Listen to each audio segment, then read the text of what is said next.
Okay, in this video I'm going to be looking at solving the different variants of quadratic equations that we've looked at. I'm going to make use of the types of equations summary that I've made, and the first thing, this summary is divided into three sections, so let's take a look at that. The first section kind of defines the different types of equations that we've looked at. The second section is kind of a process flow on how to solve equations.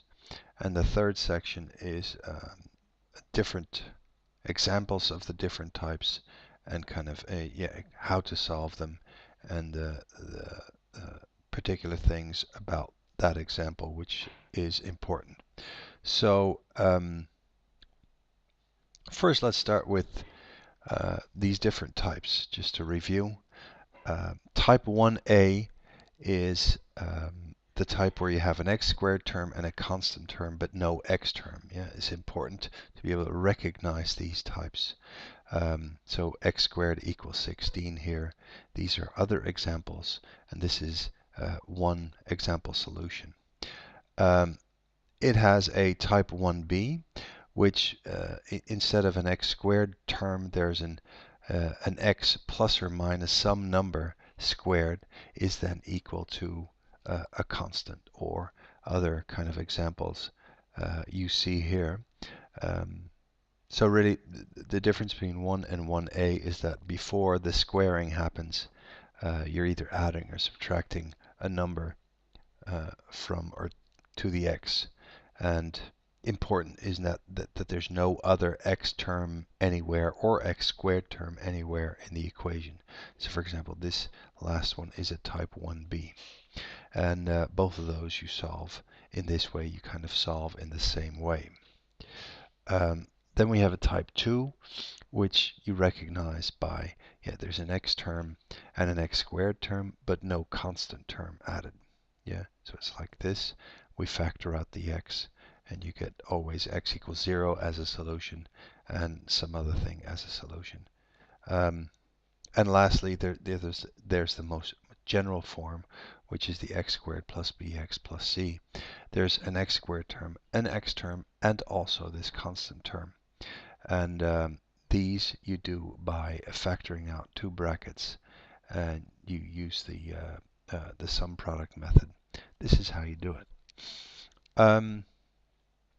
Now, oftentimes equations are not immediately in one of these forms.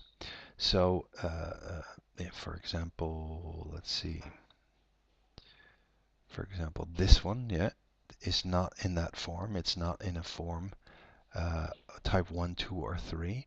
So then I have a procedure here for following to get a solution. So where do you start? You first look at the equation. You say, do you recognize the type? If you do, you solve it. So if it's one of these four types up here, you just solve it. If you do not recognize the type, you multiply out brackets if there aren't any. You get the RHS equals 0. What does that mean? It means get the right-hand side equal to 0. So in other words, you want to get all of the x's, x squared numbers. You want to get all of that to the left so that it then equals 0. Then also, in case it's a type 3, you also want to get the coefficient in front of the x squared term, or the number in front of the x squared term. You need that to be 1, otherwise you cannot do this kind of factoring. Yeah, so make the number in front in front of the x squared must be 1. You do that by dividing through by the numbers. If it's 3x squared, you divide the whole equation through by 3. After you've done that, again, try and recognize the type. Try and see, is it type 1, 1b, 2, or 3? And then kind of follow the procedure for that type. So what I'll do is look at a couple of examples, and it's really good to try and use these examples, use this summary to study this topic. So for example, here I've got x plus 5 in brackets times x plus 12 in brackets equals not 0 but is equal to 60. If it were equal to 0, you would be able to say, well, the x plus 5 must be 0 or the x plus 12 must be 0. And it says here, yeah, Fabio, or yeah, that's the level then. Don't be fooled. This is not an a times b equals 0, but a times b equals 60. Therefore, multiply out the brackets, get 60 to the left-hand sides, and then you'll see that it's a type 3 equation. Yep. And these are the steps that you can see here. And so I have different types, different examples, and yeah, usually the questions on the test look more or less like this. So let me just do this one. I'll kind of take a picture of that and then put it here, and I'll do this here like that. Yeah, and then what I'll also do is just to convince you that it's important to be able to learn this procedure. I'll just take that as well, put it here, yeah, and then I'll go through this. So you're doing this test and you see this equation and you say, well, which type is this? Because that's where I start. Do I recognize the type? No, I can't recognize the type. It's not in any of the forms. So what does it say? Multiply out brackets. Okay, so let's do that. Remembering that x plus 6 squared means, yeah, I'm just doing this the long way for people that may still have a bit of trouble. 5x squared is equal to 36. So this is going to be an x squared plus the 6x plus the 6x plus the 36 plus a 5x squared is equal to 36. So that is multiplying out the brackets. I've done that. All right. Now get the right hand side equal to 0. In other words, I want to get rid of this. I want to get rid of this 36. At the same time, of course, I'm going to collect like terms here. 6x, 5x. Oh, so I'll do that. I've got an x squared plus a 5x squared. And that's going to be of course, a 6x squared. 6x plus 6x is a 12x. And then I have a 36 here and a 36 there. I'm going to subtract 36 from both sides, and that will give me a 0 on the, so plus 0. So that's then equal to 0, because I'm getting rid of 36 on both sides. And now I continue, yeah? The 1 in front of the x squared. Yeah, I can do that. I can divide through by 6. I can say that x squared plus 2x is equal to 0. But really, this is only necessary if you already know kind of that it's a type 3 equation. But you can do it in this case as well. Yeah, and get the number in front of the x squared equal to 1. And now I see this is just a type 2 equation. And I can factor out an x. In other words, it's x plus 2 is equal to 0. So that means that x is equal to 0, or the x is going to be equal to minus 2. And you can do a quick check of that. X equals 0 will give me this term ending up 0. Put the x equals 0 in here. I get 6 squared is 36. 36 is 36. So the x equals 0 works out. X equals minus 2. Let's check that. Minus 2 plus 6 is a 4. 4 squared is 16. And then I've got minus 2 squared is 4. 4 times 5 is 20. 16 plus the 20 is 36. Both of those check out. So we've done that correctly. Yeah. So yeah, important, just follow the procedure. Follow the procedure. If you do not recognize immediately whether it's a type 1, 1b, 2, or 3, do this. And then you really cannot go wrong. We'll do another example. What other one can we do here? Let's see.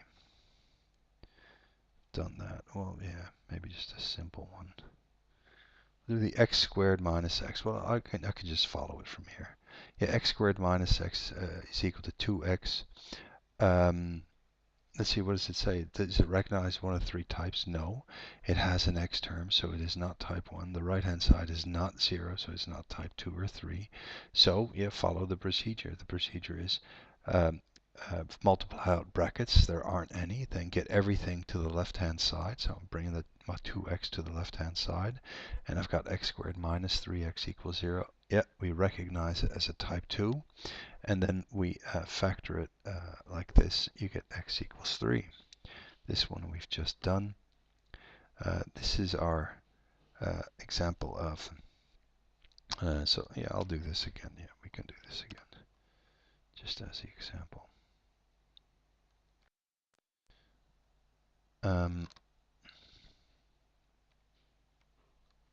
Like that.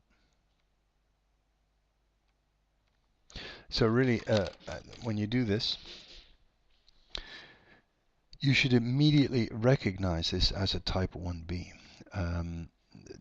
Notice that this is not a type 1b. Another just example of what's not a type 1b is if I said x squared or x plus 3 squared plus an x minus 3 squared is equal to 7. This is also not a type 1b. It's only a type 1b when you've got some bracket somewhere with an x inside and then minus or plus a number, and that's squared.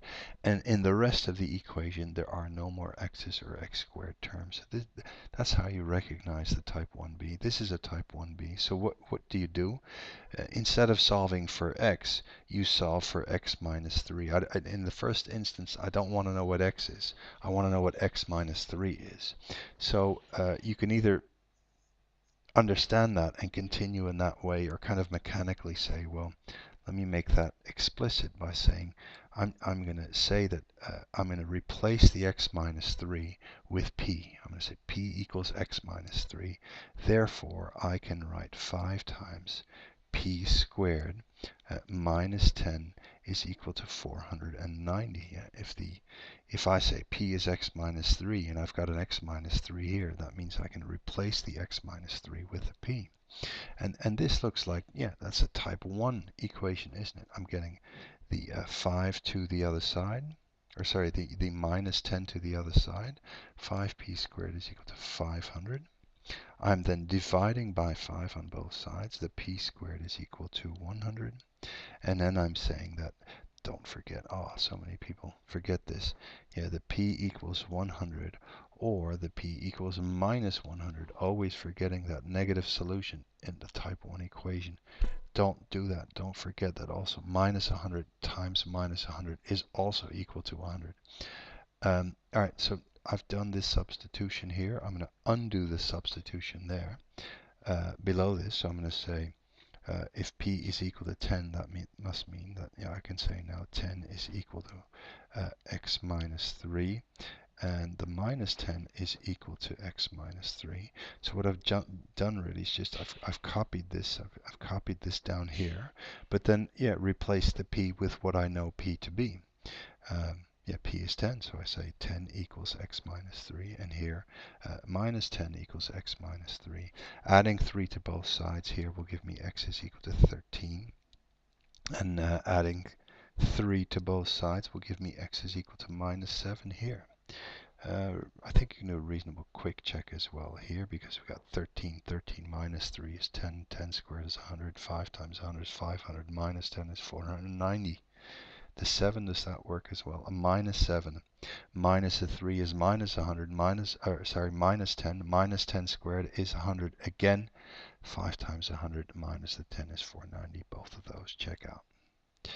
All right, so my main message here is learn the different types of equations. Yeah, learn that if you cannot immediately recognize which of these 3 types you have, you must follow this procedure.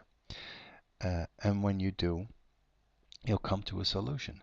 And lastly, yeah, study these examples, because on the test, the questions you'll get will often be kind of look like one of these examples. And that is how to solve quadratic equations.